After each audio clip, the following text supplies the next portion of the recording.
అంటే 272 మార్క్ దాటితే ఇంకెవరేం చేయడానికి ఉండదు. బట్ కేంద్ర ప్రభుత్వ సహాయం మాత్రం వస్తుంది.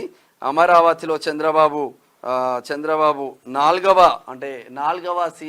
నాలుగవసారి సీఎంగా ప్రమాణ స్వీకారం చేసే అవకాశం మాత్రం చంద్రబాబుకు వచ్చిందని చెప్పుకోవచ్చు. అంటే ఎట్లా ఉందంటే నార్మల్గా కేవలం 15 స్థానాలు కాదు, సిట్టింగ్ 5 సంవత్సరాలు అధికారంలో ఉన్న వైఎస్ఆర్సీపీ పార్టీ కేవలం 12 స్థానాల్లో మాత్రమే ఆధిక్యంలో కొనసాగుతుందంటే ప్రజలు ఎంత పెద్ద ఎత్తున చెంప చెల్లుమనిపించిందో మీరు అర్థం చేసుకోవచ్చు.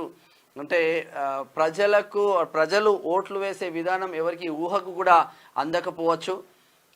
175 స్థానాల్లో అతి భారీ మెజారిటీ అప్పుడు ఇచ్చిన ఇదే ప్రజలు ఇప్పుడు కంప్లీట్గా కూటమి వైపు ఉన్నారు అంటే ఒక్కసారి ప్రజలు అర్థం చేసుకోవచ్చు అని చూడవచ్చు. దీన్ని బట్టి మరి ఏపీ రాజకీయాలు ఇట్లా ఉంటే దేశంలో పరిస్థితులు ఎట్లా ఉన్నాయి? దేశంలో ఎన్డీఏ వైపు వెళ్తా ఉన్నారా? ఎన్డీఏ వైపు ఎట్లా ఉంది పరిస్థితి ఒకసారి చూద్దాం. ఎన్డీఏ కూడా క్రమక్రమంగా 297 స్థానంలో ఎన్డీఏ కూటమి ఆధిక్యంలో ఉంటే ఇండియా కూటమి 227 స్థానాల్లో ఇండియా కూటమి ఏమాత్రం తగ్గకుండా ముందుకు వెళ్తా ఉన్నారు. ఏది ఏమైనా కూడా కంప్లీట్గా ఎన్డీఏ వైపే అంటే భారతీయ జనతా పార్టీ కూటమి వైపే ఆ దేశ ప్రజలు ఉన్నట్టు తెలుస్తూ ఉంది. దానికి తెలంగాణ కూడా 8 స్థానాలు గెలిచే అవకాశాలు ఉన్న నేపథ్యంలో 8 స్థానాలు కూడా మంచి ప్లస్ అయ్యే అవకాశాలు మాత్రం కనిపిస్తూ ఉన్నాయి. మరి ఈసారి తెలంగాణ నుంచి ఇంకొక చర్చ జరుగుతూ ఉంది. వీళ్ళు భారీ మెజార్టీతో ముందుకు వెళ్తూ ఉన్నారు. బండి సంజయ్ కావచ్చు, ధర్మపురి అరవింద్ కావచ్చు, రఘునందన్ రావు మంచి లీడ్లోకి వచ్చేసింది. కొండా విశ్వేశ్వరరెడ్డి కావచ్చు, డీకే అరుణ కావచ్చు, ఎక్కడికక్కడ గోదెం నాగేష్ కావచ్చు, ఎక్కడికక్కడ వీళ్ళు మాత్రం తగ్గట్లేదు.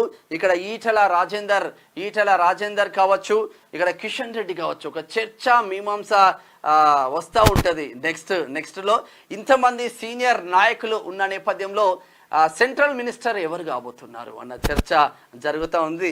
దానికి సంబంధించిన అప్డేట్ రేపు చెప్పే ప్రయత్నం కూడా నేను ఒకసారి చేస్తాను. 4వసారి సీఎంగా చంద్రబాబు నాయుడు ప్రమాణ స్వీకారం చేసే అవకాశాలు మాత్రం కనిపిస్తూ ఉన్నాయి. జూన్ 9న చంద్రబాబు నాయుడు ప్రమాణ స్వీకారం చేసే అవకాశాలు మాత్రం కనిపిస్తూ ఉన్నాయి. ఓవరాల్గా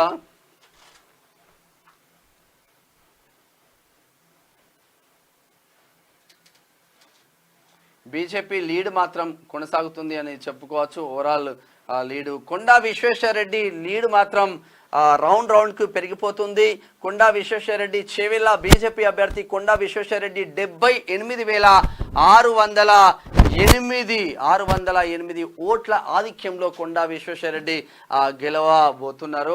ఇప్పటికీ లీడ్లో ఉన్నారు. మరి కంప్లీట్ అయ్యేసరికి 1,00,000 దాటే అవకాశం ఉంది.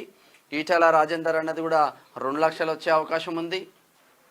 సీనియర్స్ ప్రజలతో మమేకమైతే ప్రజలు పట్టం కడతారు అని చెప్పడానికి సింపుల్ ఎగ్జాంపుల్ కొండా విశ్వేశ్వరరెడ్డి, ఈటల రాజేందర్, కిషన్ రెడ్డి, బండి సంజయ్ మీద ఎన్నో అవమానకర పోస్టులు పెట్టించిన బీఆర్ఎస్, కాంగ్రెస్ ఇద్దరికి కూడా చెంప చెల్లుమనే రిజల్ట్ కరీంనగర్ ప్రజలు ఇస్తున్నారు. మరి కరీంనగర్ 7 సెగ్మెంట్లలో కూడా ఎక్కడ కూడా భారతీయ జనతా పార్టీకి సంబంధించిన ఒక్క ఎమ్మెల్యే కూడా లేరు. కంప్లీట్గా ఒక్క ఎమ్మెల్యే కూడా లేకున్నా కూడా ఈ భారీ మెజారిటీ వస్తుందంటే ప్రజలలో ఆయనకున్న ఆ నమ్మకంతో ఓట్లేస్తారు.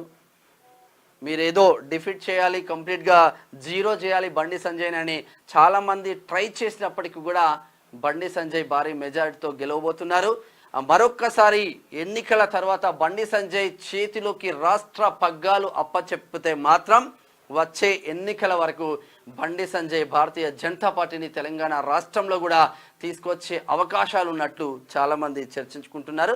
మొన్న కూడా ఏం జరిగిందో తెలుసు. అసెంబ్లీ ఎలక్షన్ల ముందు బండి సంజయ్ చేతిలో కనుక రాష్ట్ర పగ్గాలు ఉంటే మినిమం 20 నుంచి 22 సీట్లు వచ్చే అవకాశం ఉండే అని ఇక్కడ పొలిటికల్ సర్కిల్లో చర్చ జరిగింది. మనం కూడా అదే చెప్పినాం. మరి కిషన్ రెడ్డికి ఇస్తే అప్పుడే గ్రేటర్ హైదరాబాద్ పరిధి దాటని భారతీయ జనతా పార్టీ మళ్ళా అదే పరిధిలోకి తీసుకొచ్చిండు కిషన్ రెడ్డి ఎక్కడ ఊర్లలోకి వెళ్ళి మాస్ ఫాలోయింగ్ ఉండదు, సాఫ్ట్గా ఉంటాడు.